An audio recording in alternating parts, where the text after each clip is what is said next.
Hello, this is Dieu-Le-Veut. I'm sorry I haven't put out a video for a while, but I've been recording my book, The Dragon Whisperer's Son, for Audible, and it's taken me about 6 months, so it should be out soon. I'll let you know when it is. Today, though, I want to talk about a very powerful healing technique that's completely free, completely freely available to all of us, and is extremely powerful, and that is laughter.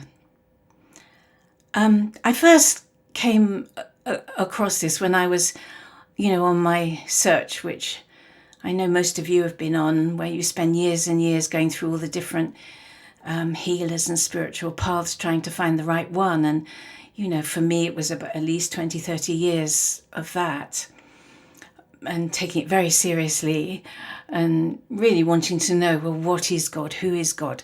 Who am I? Why am I here? Because if you don't know those things, you can't make your life work. You just can't. And so I was very, intent on this and very serious. But really the most powerful thing that I ever heard was this saying, although I didn't understand it at first.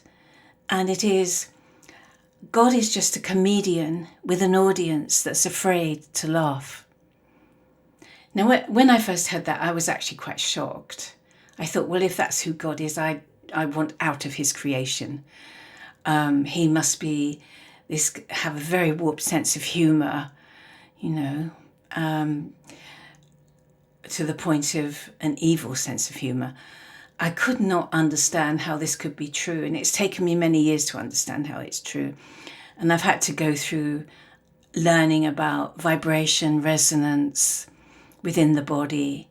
I've had to learn about how this creation is actually a simulation, and how the coding is written by a song that's sung by the singer who is the song.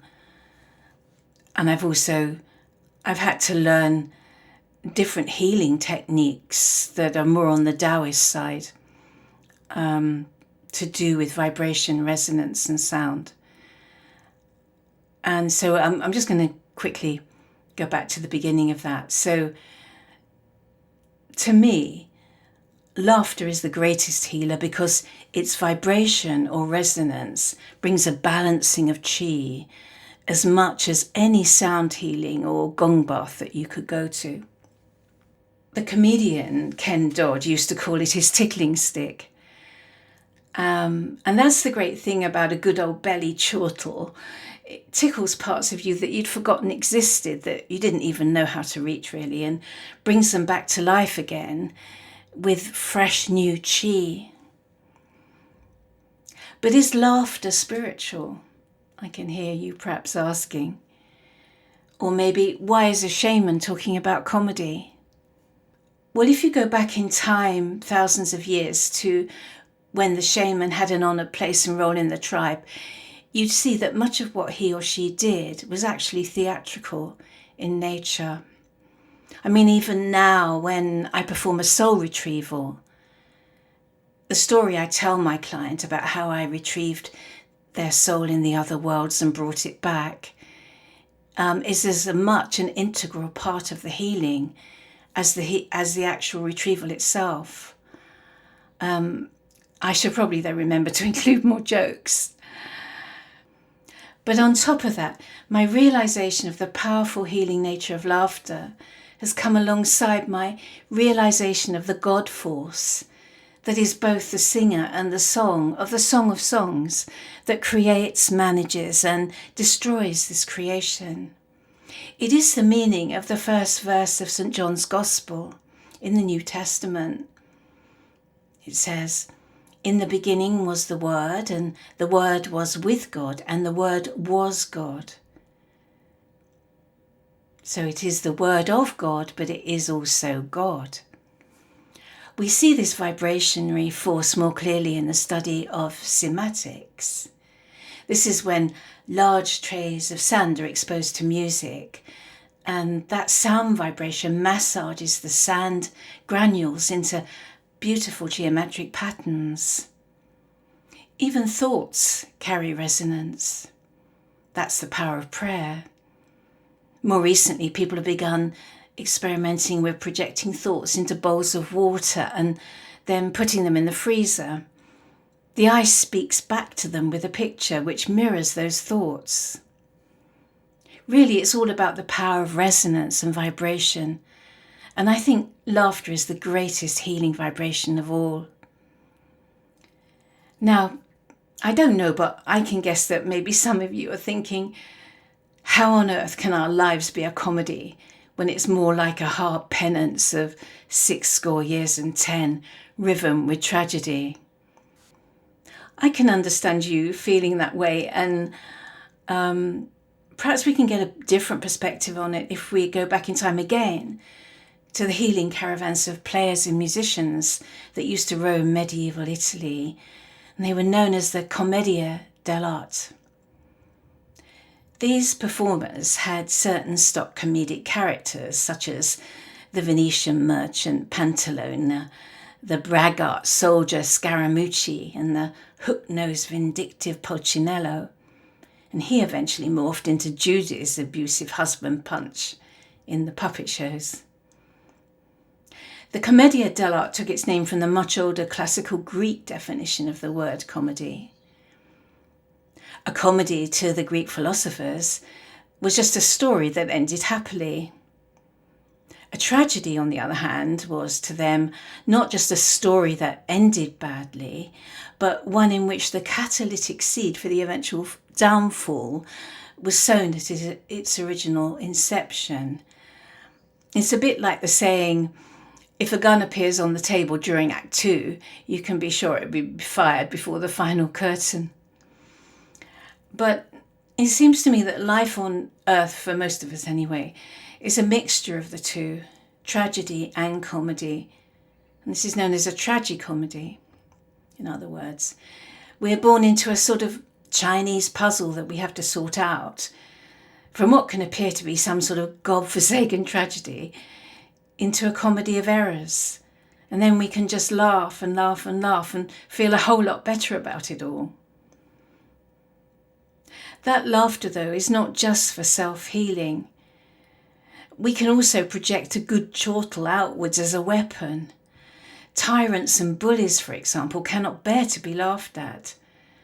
They know, even if only in their guts, that the vibration of hilarity will shatter the delusion they've built around themselves to intimidate others.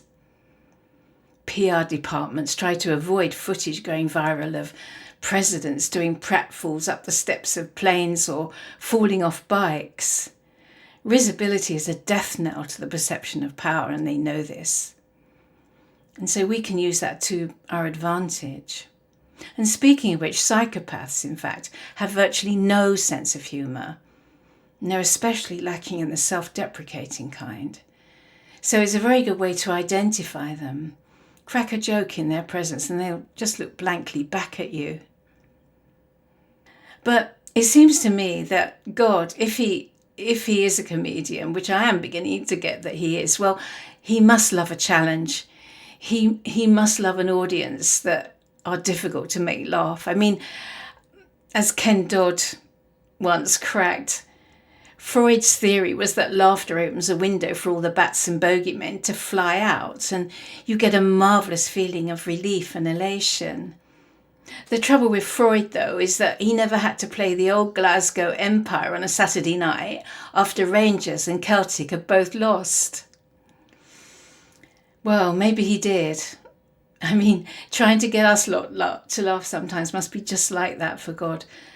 But I think he, she, it, I must get my pronouns right, is the sort of comedian that likes to leave an audience laughing.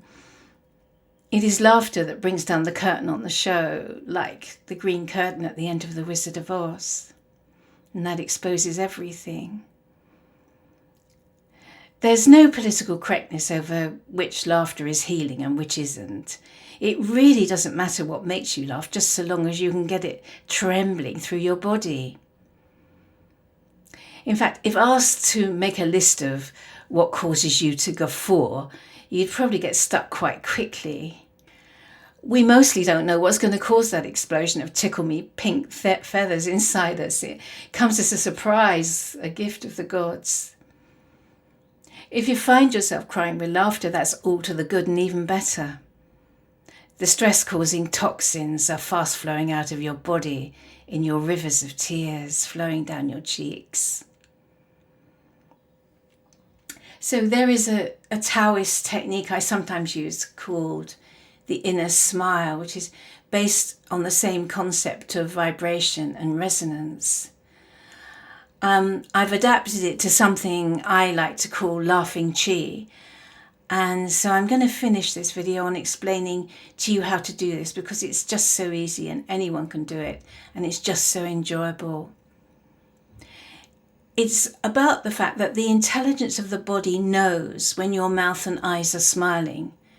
And that smile sent around your body gives it the message to relax and release any stress that's bothering you, whether from recent events or even long-held trauma, which we tend to lock in our bodies and forget is there until it starts to shake its way out. So first of all, all you need to do is smile. It's so easy. It's as easy as smiling. And then take in a big belly breath.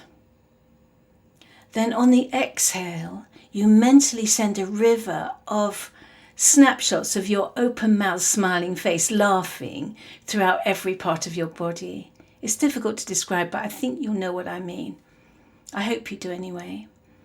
But it's a way of sending chi to where it's needed, because as I'm sure you know, the saying, energy flows where attention goes. So after a short while, you'll feel different parts of the body beginning to tremble and shake. And just let that happen, because it's quite pleasurable and not at all harmful. And you will feel the old stale energy flowing fast down the legs and out through the feet.